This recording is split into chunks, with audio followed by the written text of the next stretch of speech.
Hi everyone. हाँ, तो आज हम एक नए फ्रेश एपिसोड में आ चुके हैं और आज हम थोड़ी डिटेल में बात करेंगे। So today we will discuss about benefits of walking. So जैसे कि हम जानते हैं कि वॉकिंग एक एरोबिक एक्सरसाइज होता है। एरोबिक एक्सरसाइज जिसमें हम हमें कोई इक्विपमेंट्स की जरूरत नहीं होती है और ना ही ज़्यादा हमें जोर लगाने की ज़रूरत होती है। Unlike cardio exercises and all though strength training exercises, it is an aerobic exercise which actually I think most of the people enjoy doing it. So तो मेरे ख्याल से वॉकिंग एक ऐसे लो इम्पैक्ट एक्सरसाइज है जिससे बहुत सारे बेनिफिट्स हमें मिलता है। तो मैं कुछ बेनिफिट्स को लिस्ट आउट करना चाहूँगी। कुछ बेनिफिट्स हैं जैसे कि walking helps in your mood, enhances your mood. तो जैसे कि हम करते हैं कि मूड खराब हो गया कि हमें ज़्यादा अपसेट लग रहा है, एंग्जाइटी हो रही है, थोड़े कुछ भी नेगेटिव इमोशंस आ रहे हैं तो हम एक शॉर्ट वॉक पे जाएंगे, क्योंकि वॉकिंग एक्चुअली ब्लड सर्कुलेशन को बढ़ाता है और ब्लड सर्कुलेशन हमारे माइंड को जब जाता है तब अ, हमें अच्छा महसूस होता है और इंस्टेंटली हमारा मूड अपलिफ्ट हो जाता है। और एक दूसरा है कि वॉकिंग से मोर्टेलिटी कम होती है। मतलब मोर्टेलिटी मतलब death rate due to cardiac issues हो गए या फिर ओबेसिटी हो गया, क्योंकि आप जेन्युइनली अगर वॉकिंग ज्यादा करोगे, उसके साथ साथ अच्छा लाइफस्टाइल मेंटेन करोगे, तो वैसे भी आपकी ओबेसिटी तो मतलब आने से रही। उसके साथ साथ हमें एक अच्छा फील भी होता है उसके साथ-साथ। तो इसीलिए I think walking is a very good form of exercise to enhance your overall health. और एक हो गया कि वॉकिंग से वेट लॉस भी होता है।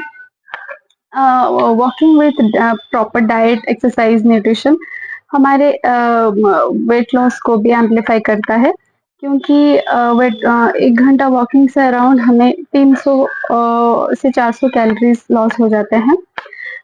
300 से 400 लॉस, उसके साथ साथ डाइट मॉडिफिकेशन, कुछ कैलोरी डेफिशिएट के साथ साथ हमारा वेट लॉस में भी वो हेल्प करता है। उसके साथ साथ वेरिकोज वेन हो गया या फिर अर्थराइटिस के पेशेंट्स को अगर स्लो वॉकिंग के लिए बोला गया है तो उसके उसमें भी सुधार देखा गया है। उसके साथ-साथ ये देखा गया है कि जो मतलब जीआई फंक्शन होता है, जो डाइजेशन होता है या फिर जैसे कि हमारे डाइजेशन प्रक्रिया को वो ज़्यादा एम्प्लीफाई करता है, क्योंकि जब वॉकिंग करते हैं तो ब्लड सर्कुलेशन हमारे डाइजेस्टिव सेल्स को भी जाता है, हमारे जीआई ट्रैक्ट में भी जाता है।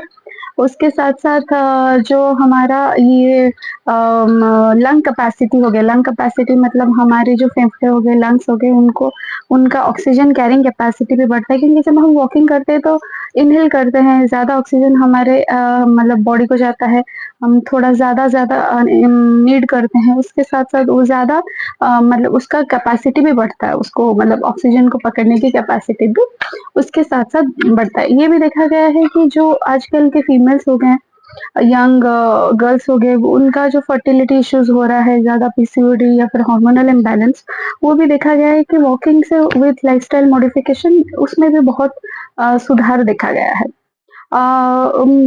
मतलब ओवरऑल आप वॉकिंग से हमेशा कुछ ना कुछ बेनिफिट ही पाओगे।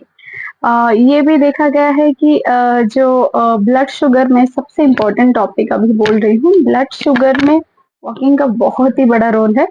जब आप आफ्टर मील वॉकिंग करते हो, तो जब आप खाना खाने के बाद तुरंत बाद 15 से 20 मिनट वॉकिंग करते हो तो आपका ब्लड शुगर स्टेबलाइज होता है। और आपकी बॉडी थोड़ी इंसुलिन सेंसिटिव होती है, जो इंसुलिन रेजिस्टेंट होती है ब्लड शुगर के पेशेंट में, वो इंसुलिन सेंसिटिव हो जाता है, क्योंकि हमारे ग्लूकोज, हम जब वॉकिंग करते हैं तो हमारे काफ मसल्स हो गया, हमारे लेग के मसल्स को ज़्यादा शुगर की ज़रूरत पड़ती है और ज़्यादा शुगर उसी दौरान वहाँ पर यूज़ हो जाता है। तो उसके बदौलत हमारी ब्लड शुगर को स्टेबलाइज़ किया जा सकता है।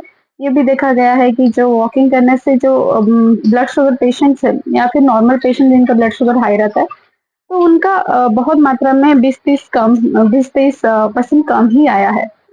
तो ओवरऑली मैं ये कहना चाहूँगी कि walking is a very good tool for your lifestyle.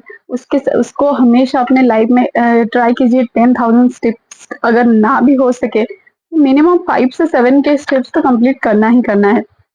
उसके साथ साथ अच्छी डाइट और लाइफस्टाइल मॉडिफिकेशन के कारण हम एक हेल्दी लाइफस्टाइल जी सकेंगे। शुक्रिया, आशा करती हूँ मैं आपको कुछ टिप्स और आइडियाज दे पाई।